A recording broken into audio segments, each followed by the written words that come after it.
Ever tried soup made from beef scraps that somehow became a smoked haddock delicacy?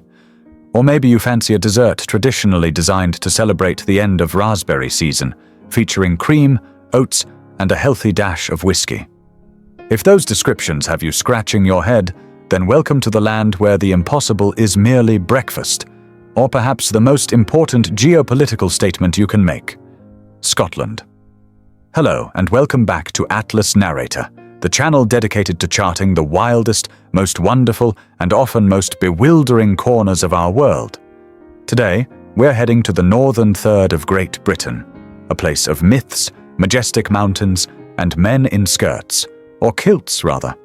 We are diving deep into the history, the haggis, and the Highlands of Scotland. Scotland is officially a country that is part of the United Kingdom, but it has maintained its own distinct legal and education systems, contributing powerfully to its continued national identity. Its capital is the stunning, historic city of Edinburgh, but its largest city is actually Glasgow. Geographically, it's a rugged masterpiece, covering over 30,000 square miles, encompassing the northern mainland and over 790 adjacent islands, notably the Hebrides, Orkney, and Shetland archipelagos. When you look at a map, you see three main regions: the Highlands in the north and west, which are famously mountainous, home to the UK's highest peak; Ben Nevis, towering at 4,413 feet; the central lowlands, a flatter plain where 80% of the population resides, including Glasgow and Edinburgh; and finally, the southern uplands, a hilly area stretching along the border with England. Now let's talk climate, because in Scotland, the weather is a constant source of both suffering and comedy. There's a popular Scottish saying, "If you don't like the weather, wait a minute." Thanks to the warm embrace of the Gulf Stream, winters are surprisingly mild for a country on the same latitude as places like Moscow, with temperatures rarely dipping below zero. Summers, however, are cool and wet, and the Western Highlands are renowned for being extremely rainy, exceeding 3,000 millimeters of annual precipitation in some spots. But the changeable conditions are part of the scenery's charm, ensuring that whether you visit in the peak autumn month of October, when the forests burst bright with oranges and reds, or during a surprisingly sunny summer day, the landscape always feels dramatic and alive. Speaking of the landscape, you can't talk about Scotland's geography without discussing the ubiquitous lochs, or lakes. The term loch is also applied to the saltwater inlets that deeply indent the western coastline. While everyone knows Loch Ness, home to the legendary monster Nessie, these glistening bodies of water are simply a sparkling feature across the entire country.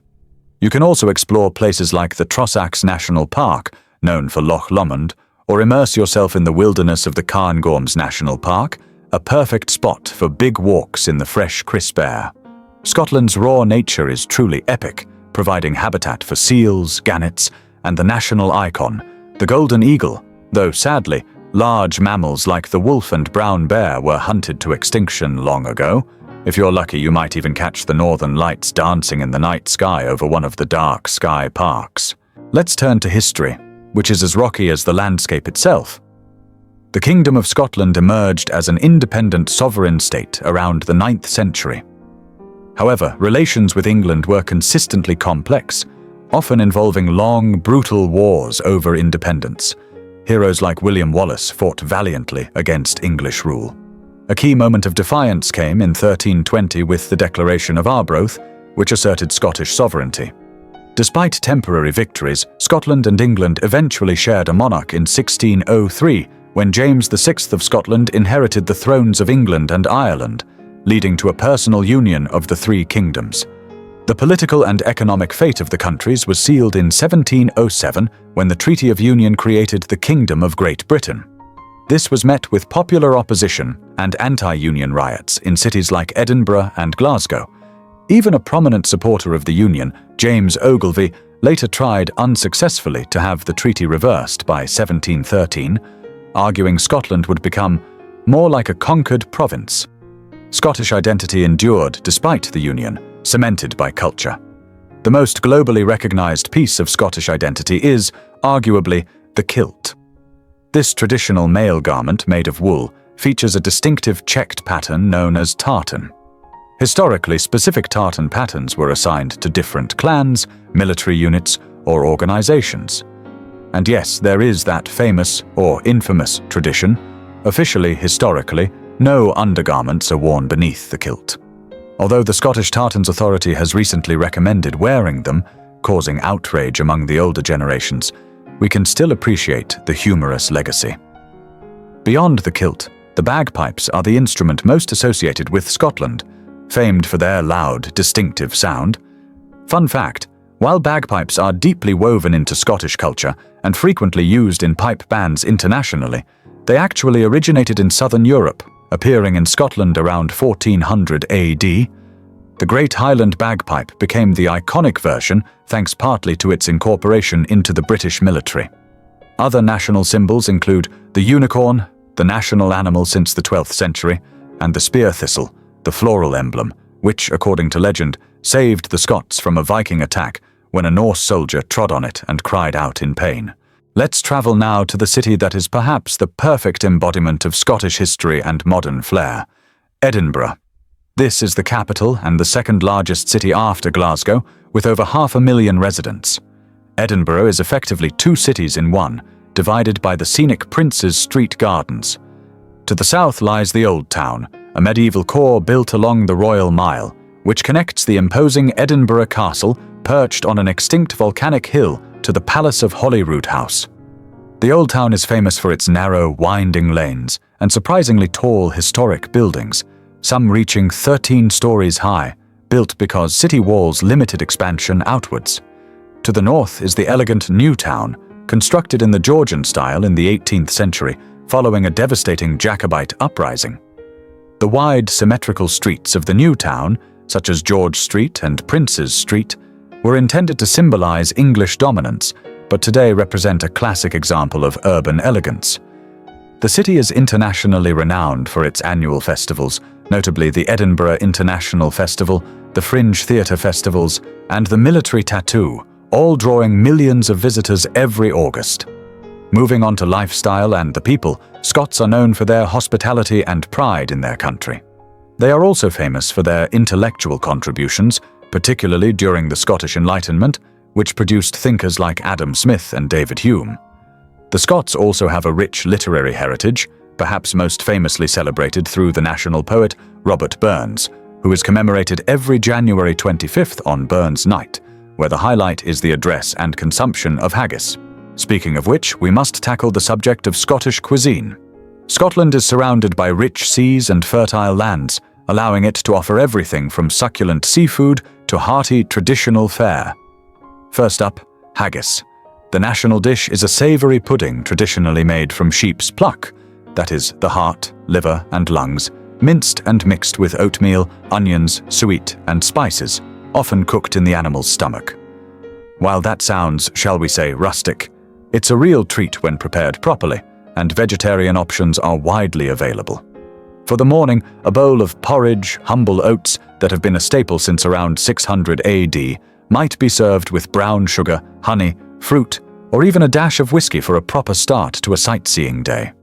Or perhaps indulge in a full Scottish breakfast featuring fried eggs, bacon, black pudding or haggis, and tatty scones, potato scones. For something lighter but equally famous, try Cullen skink, a thick, delicious soup originating from Cullen, made with smoked haddock, potatoes, and onions. And if you want to sample Scotland's most infamous and possibly most bizarre invention, head to a fish and chip shop and dare yourself to order a deep-fried Mars bar. Now for the true king of Scottish exports, whisky. This water of life, derived from the Gaelic uisge beath, has been produced since at least 1494. Scotland is famous for both blended whisky, making up over 90% of sales, brands like Johnnie Walker, Chivas Regal, and Ballantine's, and single malt whisky, produced exclusively from malted barley at a single distillery. Different regions lend different characteristics. For instance, Islay whiskies are known for their smoky, peaty, maritime, and iodine flavors, while lowland whiskies are generally milder and floral. Despite its fame, whiskey isn't the only national drink.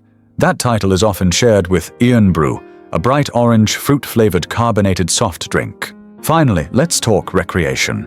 Scotland is globally promoted as the home of golf. The modern game originated here in the 15th century, and the historic Old Course at St Andrews in Fife is considered a pilgrimage site for golfers worldwide.